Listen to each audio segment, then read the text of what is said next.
Governor Whitmer is joining us via video chat. Governor Whitmer, thank you so much for joining us. Thank you. Yes, and so we asked the people of the Upper Peninsula to share their concerns and questions. And so Corey asked about a statewide quarantine. Are we close to that? And what would change your mind one way or another? So, we are being aggressive on the front end here. What we know is in looking at what other countries have confronted and listening to our medical experts here in Michigan, the chief medical executive and our healthcare providers and epidemiologists, is that the places that took aggressive action early on mitigated how many people contracted the coronavirus and obviously had an impact on the death toll.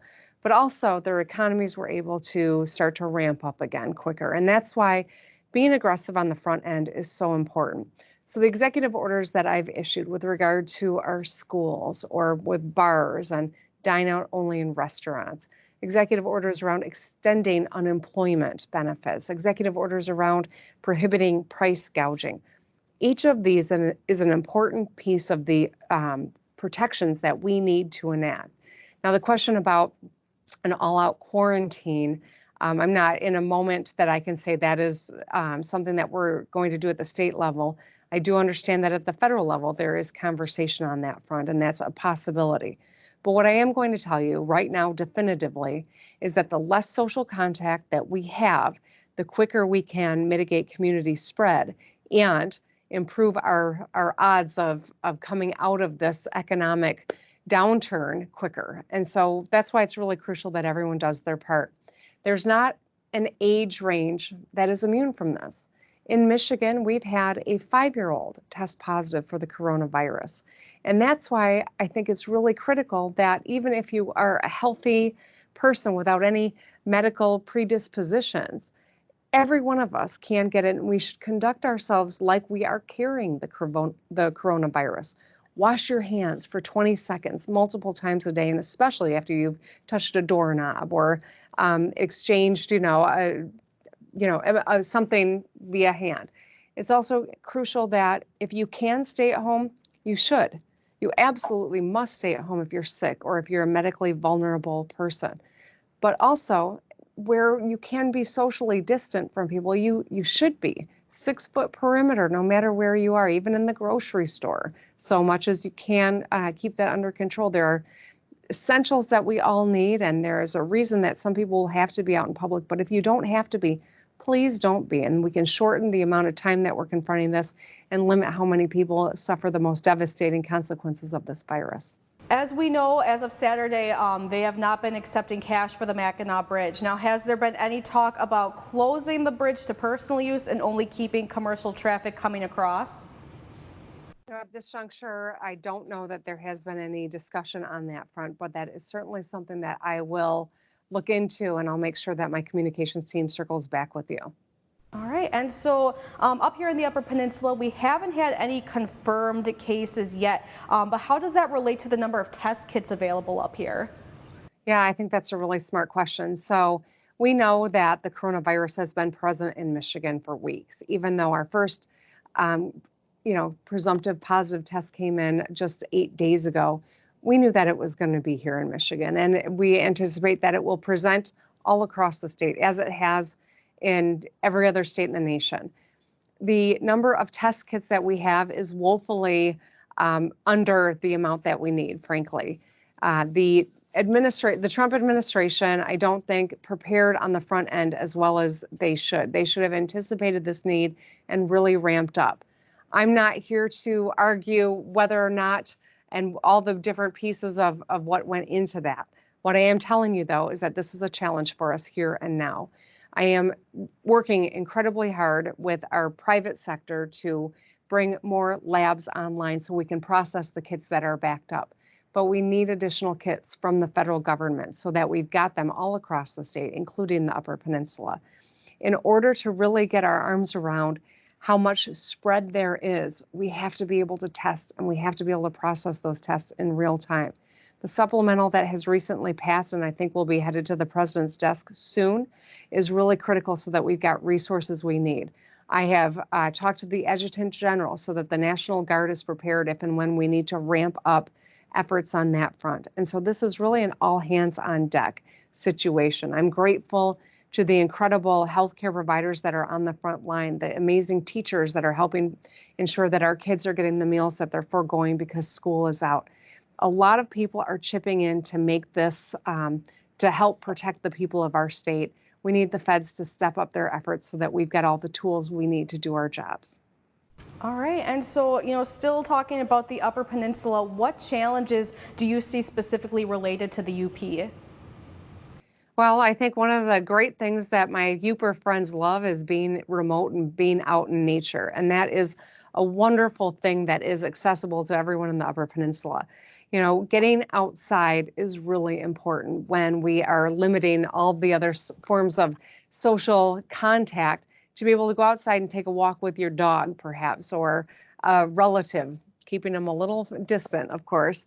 But getting outside and enjoying what is so unique in the Upper Peninsula is something that you've got going for you that we don't necessarily have here in other parts of the state.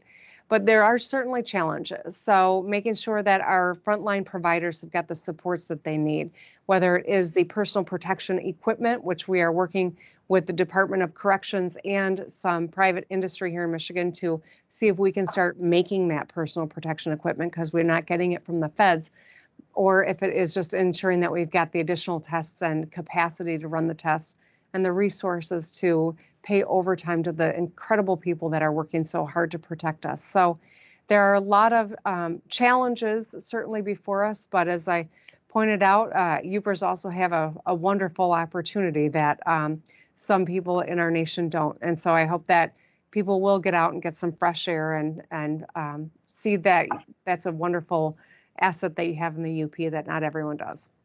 All right, and so with many people specifically in the service industry not earning an income, one of our viewers, Yvonne, asked, what are utility companies and landlords doing to ease this burden? Yeah, so governors across the country have been really aggressive on this front to protect consumers. We understand that there are a lot of people who are going to struggle, who won't be getting a paycheck, who are hardworking people, but are going to be impacted by this in more profound ways than others. And so the Department of Labor and Economic Opportunity and I are working close to make sure we draw down as much as we can in terms of unemployment insurance. I've extended unemployment 6 weeks, which when it's matched by the feds is 3 months. And that's going to be really important to people across our state. We're working with the utilities to ensure that no one gets cut off during this time. And so I do anticipate that there will be more on that front for consumers across the state. But we are recognizing that there are some great corporate, private sector partners that I think we're asking to do their part to help people in this tough time. All right, and Melissa wants to know what is being done to assist Michigan's homeless population, or people in transitional housing facilities. Yeah, so in the orders that I have exercised with regard to limiting places of congregation, we've had to make some exceptions. And thinking about the homeless population, how we are feeding people, how we are housing people, how we are ensuring that there is some access to health care when it's necessary, has been driving a lot of the decisions that we've made. So we are working with local leaders and public health to ensure that we're able to meet that need, but it is certainly a challenge. And to your viewers, if you are able to lend assistance, we do have volunteer opportunities across the state. The 211 system is the best way to connect and see how you can be helpful. I know that I have reached out to our local food bank to supplement the work that they're doing because this is a critical need time. I've also donated blood today. If you are able to do that and you can connect with the Red Cross and schedule an appointment to do that, ask that you consider helping on that front as well. There are shortages and needs on all of these fronts, and if you're blessed to have some capacity to help, we ask that you do. All right, and then speaking of shortages, there's been a lot of hoarding and panic buying going on. So what is your thoughts about that and your message to people who are doing this? Well, we ask that people not panic. We're making decisions based on facts and science, not out of fear. We are asking that people get prepared and that they take on their responsibility to, practice the social distancing and the hand washing and all of the important aspects we can do individually. I've also issued an order that eliminates the weight restrictions on our roads right now so that we can get supplies into communities all across Michigan. It's my understanding that we've got plenty of supplies, but we have to give our retailers the opportunity to restock. And so staggering your shopping times, maybe going at a unusual time of the day, is one way that you can ensure that the materials you need are on the shelf and that you can get them to your home. But we're asking people not to panic, to make sure that you are educated, that you are familiar with the best recommendations and and you're observing all the orders that I've issued, but also that you are keeping your wits about you and doing your part. Okay, well, thank you so much for your time, Governor Whitmer. Absolutely. Thank you. Stay well.